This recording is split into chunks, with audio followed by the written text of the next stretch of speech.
เบิ่งเจ้าของกันก็คือเขาเว้าหลวงปู่ชอบแล้วถามเพิ่นว่าหลวงปู่ภาวนาจังไดเพิ่นบอกเบิ่งใจเจ้าของครับ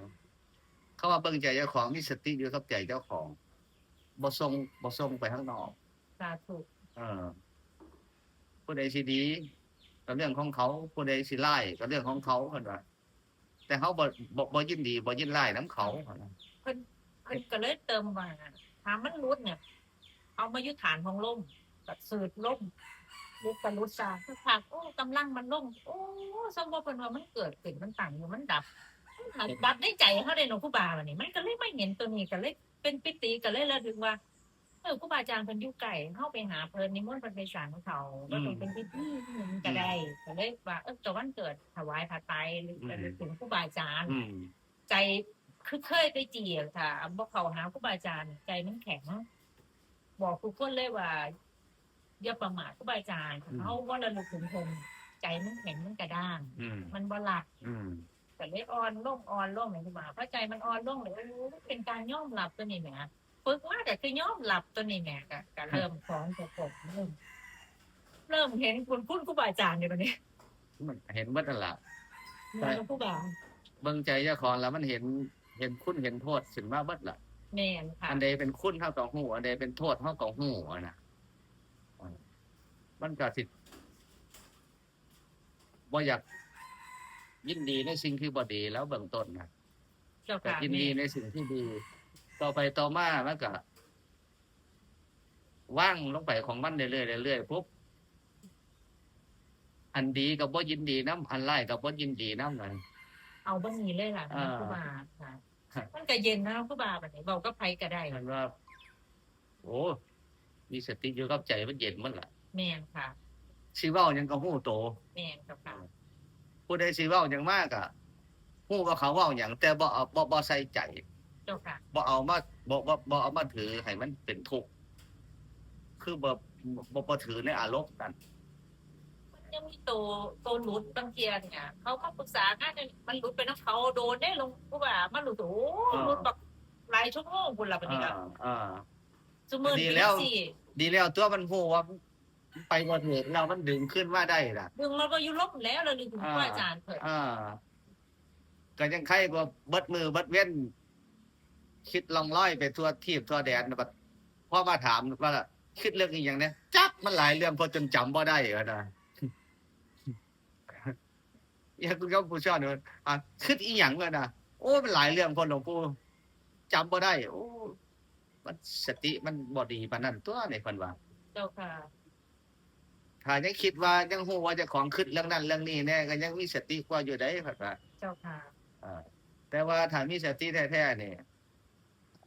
ความคิดอันใดเกิดมาก็ฮู้ความคิดอันใดดับลงไปก็ฮู้นะแม่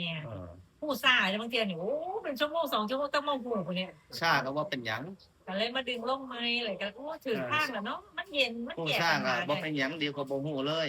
เจ้าค่ะบ่ฮู้เลยก็เพิ่นแล้วไปกินยาสีทัญญาเพิ่นน่ะบ่ฮู้ว่าเจ้าของคิดบ่ฮู้ว่าเจ้าของทำนี่มันเป็นแนวนี้แหมครูบาสมมุติว่าแต่กี้เฮาเฮ็ดงานหลายมันเริ่มว่างของงานเริ่มหันมาทางนี้คือจังได๋พวกเจ้าของก็เลยเริ่มว่างเอาลูกน้องมาหยังมาแทนแน่ก็เลยเริ่มมาทำดีก็เลยไม่เห็นคุณค่าว่าโอ้ยอย่างตาตายถิ่มเลยบัดนี้แต่บ่มีผู้ใดฮู้เด้ครูบาน้อยสิเว้ากับยกเว้นของพวกนี้เป็นพระจักจังนะฮู้อยู่กับตนเจ้าของเนาะฮู้อยู่กับใจเจ้าของเนาะบางเที่ยนี่โอ้ขึ้นมาผู้เดียวถ้ามีสติอยู่กับใจแล้วเนี่ยเฮาสิฮู้จักคุณค่าของวันเวลาเลย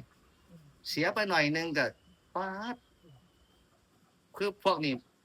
จิตมันสิเข้าใจในมรณะภัยเลยมรณะภัยความตายมันมีอยู่ตลอดเวลาทุกลมหายใจของเฮาน่ะมันบ่มีสิ่งใดมารับประกันได้ว่าเฮาสิตายตอนใดอายุเฮาสิฮอดหลายปานใดเห็นบ่ล่ะบัดพอเฮาอยู่กับสติแล้วปุ๊บสิฮู้ว่าโอ้ถ้าไปเฮ็ดหยังมันบ่เป็นสาระแล้วบ่อยากเฮ็ดล่ะแม่นเสียเวลาแม่นเจ้าค่ะเฮ็ดอีหยังขึ้นมาก็ต้องมีสาระหมดสาระแปลว่าดีคิดมันก็สิคิดดีเว้าก็สิเว้าดีทำหยังมันก็สิทำดีสิฮู้ว่าเวลามีคุณค่าที่พระพุทธเจ้าเพิ่นว่าผู้ ผู้มีปัญญาสิบ่ประมาทสิบ่มีหมู่กับแม่นสิหมู่บ่เอาหมู่บ่แม่น โอ้ บ่เอาหมู่เด้กูบ่าอยู่บัดเบิ่งลงนี่โอ้ อยู่กับท่านนี่ฝันว่ามีหมู่บัดจักรวาลเท่ามีหมายถึงว่าเหมือนมีเพื่อนดีทั้งจักรวาล ก็เลยเป็นที่ว่าเอาปีพวกนี้เอาสุขคนอยู่ เราผู้เจ้าเพิ่นบอกน่ะ ทุกอย่างอยู่กับสติเพิ่นบอกพอมีสติอยู่กับใจเจ้าของได้หลายเท่าใดมีความสมบูรณ์เท่าใดเพิ่นบอกว่าโอ้ยพระพุทธเจ้าก็อยู่นี่พระธรรมก็อยู่นี่พระสงฆ์ก็อยู่นี่พ่อก็อยู่นี่แม่ก็อยู่นี่หมู่ก็อยู่นี่เทวดาก็อยู่นี่พรหมก็อยู่นี่ พระอรหันต์ก็อยู่นี่เพิ่นว่าใจมันสิเป็นสุคติอยู่ซั่นเพิ่นว่าใจบ่เดือดร้อน ว่าเวลาปฏิบัติเวลาออกแล้วเรามือเนี่ย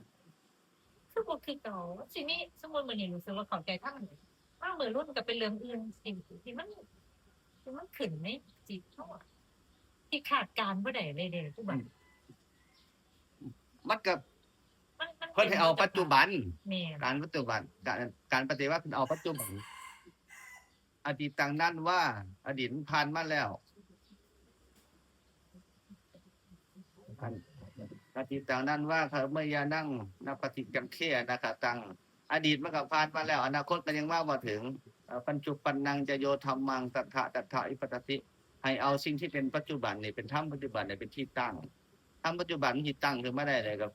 สติหลักพามันตั้ง โพชฌังโคสติสังฆาโตธรรมนังวิโยตถะนะมีสติตั้งขึ้นมาแล้วปุ๊บเนี่ยธรรมทั้งหลายมันก็บังเกิดขึ้น เจ้าค่ะ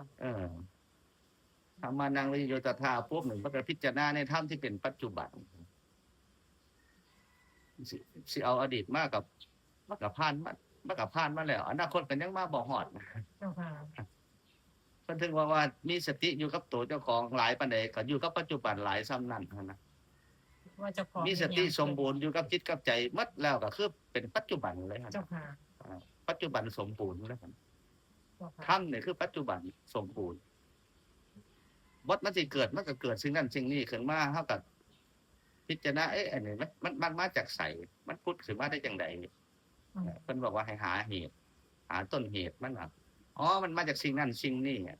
พอหาไปเห็นแล้วมาสิ่งนั้นสิ่งนี้อ๋อมันเป็นแบบนั้นแบบนี้ปุ๊บมันเพราะมันโหแหละคือจะกินข้าวอิ่มหลวงปู่ชามันบอก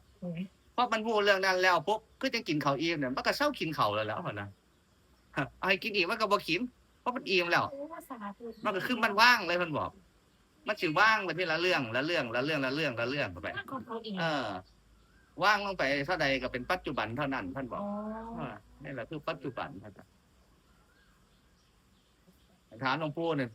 สอนภาวนาสอนในหลวงปู่เนี่ยอันนั้นอันนี้เขาบอกมีสติอันเดียวอยู่กับใจพ่อนะสิบริกรรมอันใดก็ได้หรือสิเบิ่งลมหายใจก็ได้พ่อนะถ้าบ่มีสติแล้วบ่เป็นธรรมพ่อนะถ้ามีสติเราเป็นธรรมพ่อนะสติเปรียบเหมือนดวงอาทิตย์ท่านบอกแสงอาทิตย์เปรียบเหมือนปัญญา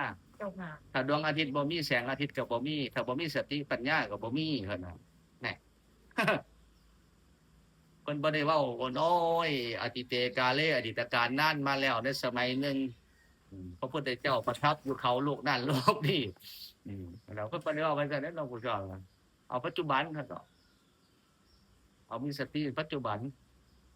เพราะว่าเวลามันก็คิดฟุ้งซ่านไปนั่นอันนี้ก็สร้างมันน่ะนะก็ยังฮู้ว่ามันคิดเพิ่นว่าดีกว่าบ่ฮู้ว่ามันบ่คิดเฮ็ดไปเรื่อยๆนะมันคิดมาก็ดึงมาใหม่คิดมาก็ดึงมาใหม่ดึงมาใหม่หั่นน่ะว่าค่อยดึงมันไปเรื่อยๆดึงเชือกมันไปเรื่อยๆมันก็เข้าล่องเข้าทางมันเองเนาะหั่นน่ะเจ้าค่ะ ไม่แม่ก็ดื้อกระด้างมันนั่นแหละหั่นน่ะจิตมันเคยมีอิสระกับกิเลสมาดนแล้วพอมาถูกธรรมบังคับมันก็เลยฝืนกันหั่นน่ะแต่พอใจมันซึมซาบลงไปในถ้ำแล้วปุ๊บเนี่ยมันก็บ่ไปแล้วทางกิเลสมันก็ไปทางถ้ำมาแล้วมันก็สิลากมันไปมันก็บ่ไปได้ยังมันมั่นคงแล้วพันบอกสิลากใจไปหากิเลสมันก็บ่ไปสมมุติให้มันไปมันก็บ่ไปน่ะมันพอแล้วน่ะพันว่าได้ตรงนั้นน่ะมันพอแล้วมันอิ่มแล้วพันว่าคือจังกินข้าวนี่แล้ว มันบ่อยากได้หม่องนั้นแล้วคือจังเด็กน้อยสิป้อนปานใดมันก็เอามือปัดออกเลยเด้ยัดเข้าปากมันบังคับ มันก็ยังคายออกหั่นน่ะมันพอแล้วนะในหม่องนั้นน่ะหั่นน่ะอันมันถึงเมืองพ่อแล้วมันสิพ่อเองเลยหั่นดอก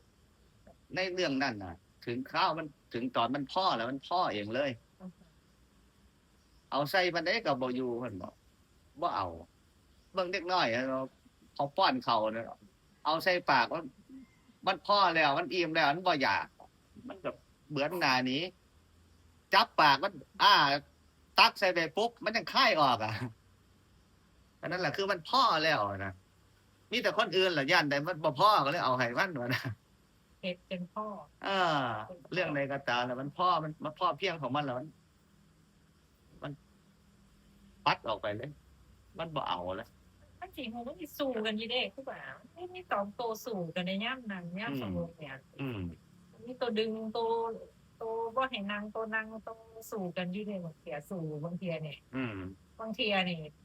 บางทีความคิดเข้ามาอ้าวบางเที่ยแพ้ความคิดก็มี อืม ไปแล้วไปแค่แก้วเดียว เป็นทุกคน อ้าวจ้า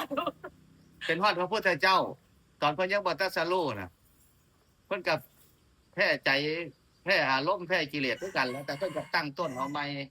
จนเพิ่นเอาชนะมันได้ตรงนั้นไป